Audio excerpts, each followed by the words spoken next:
भाई पहले आप ये एक बार वीडियो देखो। पहले दीदी अच्छा था, ठीक है, पहले दीदी अच्छा था, अभी क्यों नहीं, वो बात नहीं है।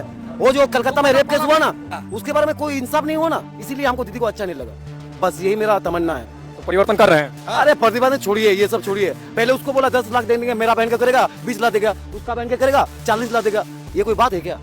बस फिर किसको ला रहे हैं, दीदी या दादा? भैया दीदी या दादा? दादा दादा भाई देखो, मैं कोई बहुत ज़्यादा पॉलिटिकल एनालिस्ट नहीं हूँ, मुझे बहुत ज़्यादा मैं एक्सपर्ट नहीं हूँ, लेकिन मुझे जहाँ तक लग रहा है बंगाल इलेक्शन को देखते हुए कि ममता दीदी के हार के पीछे का जो सबसे बड़ा मेन रीज़न है ना भाई, वो मेडिकल कॉलेज में जो केस हुआ था वो है। अगर हो सकता है कि उस टाइम जस्टिस मिल गया रहता तो लोगों के अंदर जो गुस्सा था, जो क्रोध था, वो शायद कम हो गया रहता, और हो सकता है कि लोग उस चीज़ को भुला के या सोचते कि चलो जस्टिस मिल गया, शायद हो सकता है आज कुछ रिजल्ट अलग रहता। इसके अलावा और भी बहुत सारा रीज़न है, इमिग्रेंट्स रीज़न है, या फिर वो हो सकता है कि जो टीएमसी लीडर द्वारा जो हिंसा किया जाता था पहले, जैसा रिकॉर्ड माना जाता है कि जो बहुत ज़्यादा वहाँ पे हिंसा स्टार्ट हो गया था, या इमिग्रेंट्स हो गया बांग्लादेशी, मतलब जो भी मतलब मुद्दा है वो तो है। लेकिन इसके अलावा ये सबसे मेन रीज़न मुझे लग रहा है कि बनकर आ रहा है, क्योंकि हर जगह देखा गया, हर जगह वीडियो चल रहा है जहाँ पे लोग खास करके इस चीज़ के ऊपर बात कर रहे हैं, दो चीज़ के ऊपर। एक तो हिंसा बढ़ गया था, दूसरा चीज़ की जस्टिस नहीं मिला था।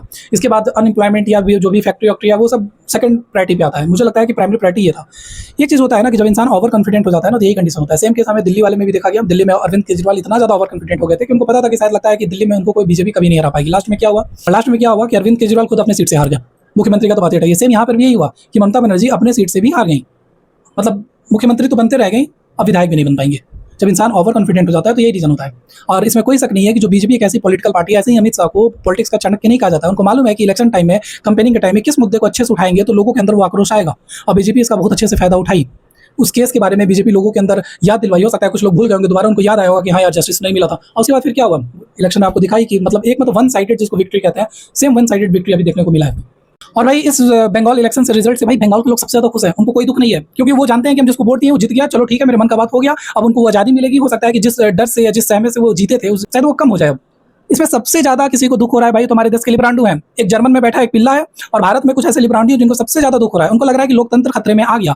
इनके हिसाब से लोकतंत्र उस टाइम खतरे में नहीं था जिस टाइम उस मेडिकल कॉलेज में जो रेप हुआ था उसको जस्टिस नहीं मिला था, तब उनके हिसाब से लोकतंत्र खतरे में नहीं था।